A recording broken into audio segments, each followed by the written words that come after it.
I'm completely heartbroken because if there was one film that I was looking forward to, it was Hera Fairy. तो क्या हेरा फेरी 3 completely disaster होने वाली है और क्या जैसा हम सोच रहे हैं ये मूवी वैसी नहीं होगी? जो भी आता है उसके दिमाग में हेरा फेरी है, जो भी आता है। मैं एक्टर हूँ यार, मुझे फंसना नहीं है इस दलदल में। तो एक खुशी तो होती है यार, लेकिन वो गले का फंदा है यार। 2006 में पार्ट 2 रिलीज हो गया। मैं विशाल भारद्वाज जी के पास गया, मुझे इसकी जो इमेज है मुझे इससे छुटकारा चाहिए। देखो, अगर तुमने हेरा फेरी 1 और हेरा फेरी 2 देखी है तो तुम बहुत दिनों से हेरा फेरी 3 का भी वेट कर रहे होगे।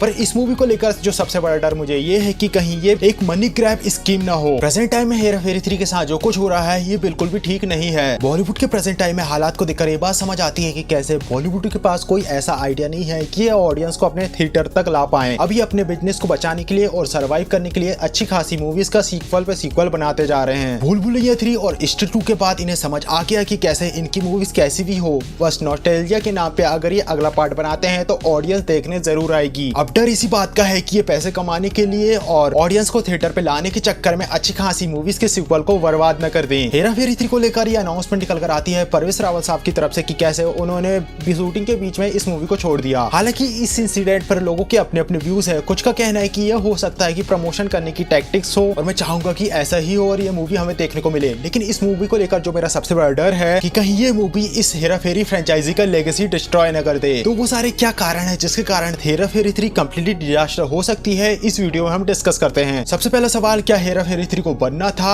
ये मूवी बन भी पाएगी कि नहीं? और अगर ये मूवी बन भी पाती है तो क्या वो अपना कमाल दिखा पाएगी जो कई सालों पहले इसके पहले के पार्ट ने दिखाया था? और सबसे बड़ी बात जो इस मूवी को लेकर कही जा रही है कि क्या इस मूवी को ऑडियंस को ध्यान में रखते हुए बनाया जा रहा है या अक्षय कुमार इसके थ्रू कमबैक करना चाहते हैं और पैसे छापना चाहते हैं? साल 2006 जहां पे हेरा फेरी 2 हमें देखने को मिली थी, जिसके बाद से लगातार ये बातें कही जा रही थी कि हमें हेरा फेरी 3 इसका 3rd पार्ट देखने को मिलेगा। कभी भी न्यूज आ जाती कि कैसे ये मूवी बनना चालू हो गई तो पता चलता था कि ये बनते बनते रुक गई है। कभी इसके राइटर को लेकर लोग खुश नहीं होते, कभी बताया जाता है कि किसी एक्टर ने इस मूवी को छोड़ दिया। सबसे पहले खबर निकल कर आई थी कि कैसे क्रिएटिव डिफरेंस के कारण अक्षय कुमार ने इस मूवी को करने से मना कर दिया। अब वो जैसे तैसे तैयार हुए तो उसके बाद परवेश रावल अब इस मूवी को करने से मना कर रहे हैं। साल 2015 जहाँ पे बात करी जा रही थी इस मूवी को बनने की, और अब आ चुका है साल 2025, यानी 10 सालों में इस मूवी के साथ बहुत सारी चीजें हुई है। कहीं ना कहीं इन सारी बातों को जो हम इस वीडियो में डिस्कस करेंगे, वीडियो के एंड पर आपको जरूर लगेगा कि कहीं ऐसा ना हो जिस बात का मुझे डर है कि हेरा फेरी कंप्लीटली डिजास्टर हो। देखो, अगर इस फ्रेंचाइजी से जुड़ी अपडेट से अगर तुम जुड़े रहे होगे तो तुमने एक अनाउंसमेंट वीडियो जरूर देखी होगी जिसमें जॉन अब्राहम और अभिषेक बच्चन हमें देखने को मिले थे। क्या आपको पता है हेरा फेरी 3 को सबसे पहले 2015 में अनाउंस किया गया था। इसमें हमें परेश रावल, जॉन अब्राहम, सुनील शेट्टी और हमारे बाबू भैया देखने को मिलते हैं।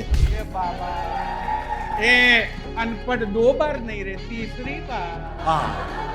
3rd पार्ट के लिए ऑफिशियल प्रेस कॉन्फ्रेंस की जाती है और अनाउंसमेंट वीडियो बाहर निकल कर आता है। इस मूवी के राइटर होते हैं लेजेंडरी नीरज वोरा साहब और ये कंटिन्यू होता है इसके 2nd पार्ट से। इसकी कहानी 3rd पार्ट में आती। अब आपके दिमाग में सवाल आया होगा कि इसमें हमें अक्षय कुमार क्यों नहीं दिख रहा है? तो ये वो समय था जहाँ पे क्रिएटिव डिफरेंस के कारण अक्षय कुमार ने 3rd पार्ट को मना कर दिया था। और यहाँ पे हमें राजू के 2 रोल नजर आते, यानी 2 कैरेक्टर नजर आते, एक जॉन अब्राहम और दूसरा अभिषेक बच्चन। वहीं परेश रावल और सुनील शेट्टी अपने रोल को कंटिन्यू करते। यहाँ पे हमें पता चलता था कि मूवी तो अनाउंस हो गई है लेकिन अभी इसकी शूटिंग स्टार्ट नहीं हुई है। फिर आता है साल 2017 का समय जहाँ पे नीरज वोरा साहब हमें छोड़कर चले जाते हैं। इस मूवी को लेकर कहा जाता है कि कैसे हमें इसमें इमरान खान का भी कैमियो देखने को मिलता, लेकिन क्योंकि उन्हें डेट्स नहीं मिल रही थी तो ये बाद में के मेनन को दे दिया गया। साल 2000 के बाद इस मूवी पर बातें होना अचानक से बंद हो गई। फिर आता है साल 2020 का समय जहाँ पे वापस से इस मूवी को रिवाइव करने का ट्राई किया गया कि अक्षय कुमार वापस से इस मूवी को ज्वाइन करे, पर वापस से वो क्रिएटिव डिफरेंस के कारण इस मूवी को मना कर देते हैं। फिर इसके बाद आता है साल 2022 का समय जहाँ पे एक खबर निकल कर आती है कि कैसे कार्तिक आर्यन इस मूवी को ज्वाइन कर रहे हैं और लोगों ने ये अनुमान लगाना शुरू कर दिया कि कैसे उन्होंने भूल भुलैया फ्रेंचाइजी से अक्षय कुमार को रिप्लेस किया है तो वो इस मूवी में भी राजू के कैरेक्टर को प्ले करेंगे और अक्षय कुमार को रिप्लेस करेंगे। पर परेश रावल के इंटरव्यू में बताते कि कैसे जो लोगों को लग रहा है कि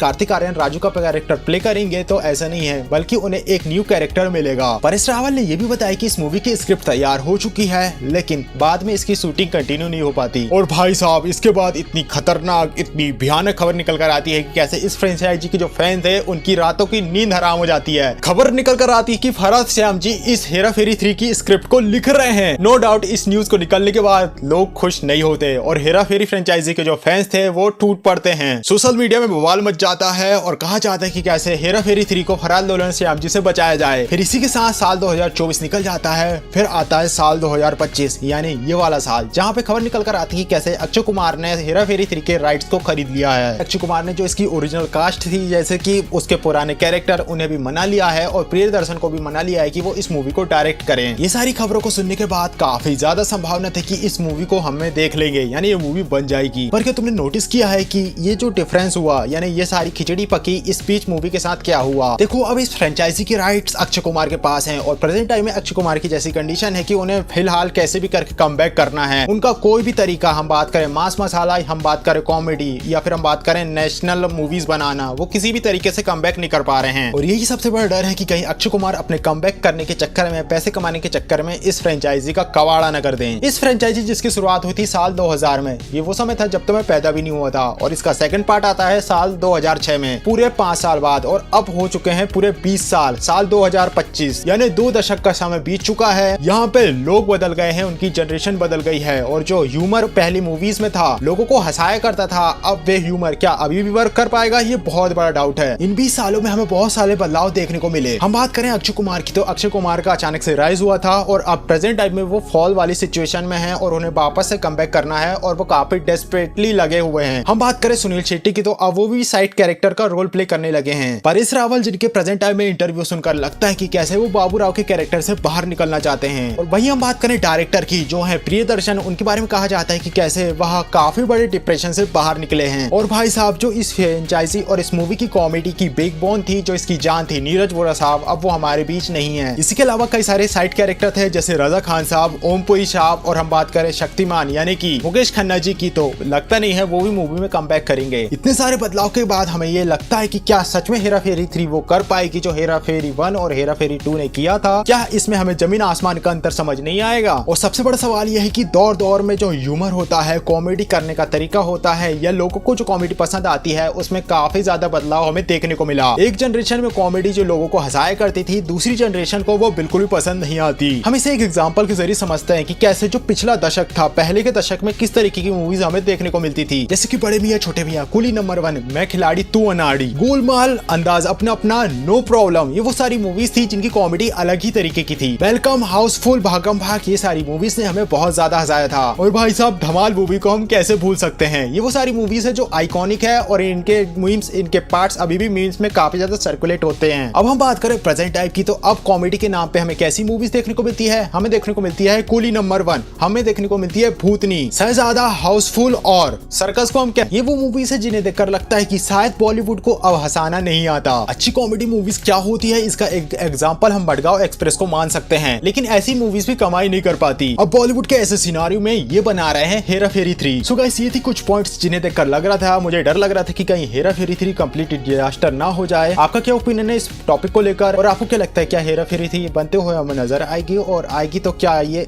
हमारी एक्सपेक्टेशन में खड़ी हो पाएगी? कमेंट बॉक्स में अपना ओपिनियन जरूर शेयर करना। इसी के अलावा मैं भूल चूक माप देखने के लिए जा रहा हूँ, जिस पर भी मैं बहुत जल्द रिव्यू अपलोड करूंगा इसी चैनल में, तो वीडियो को लाइक कर चैनल को सब्सक्राइब करना बिल्कुल मत भूलना। मिलते हैं नेक्स्ट वीडियो में, तब तक के लिए बाय।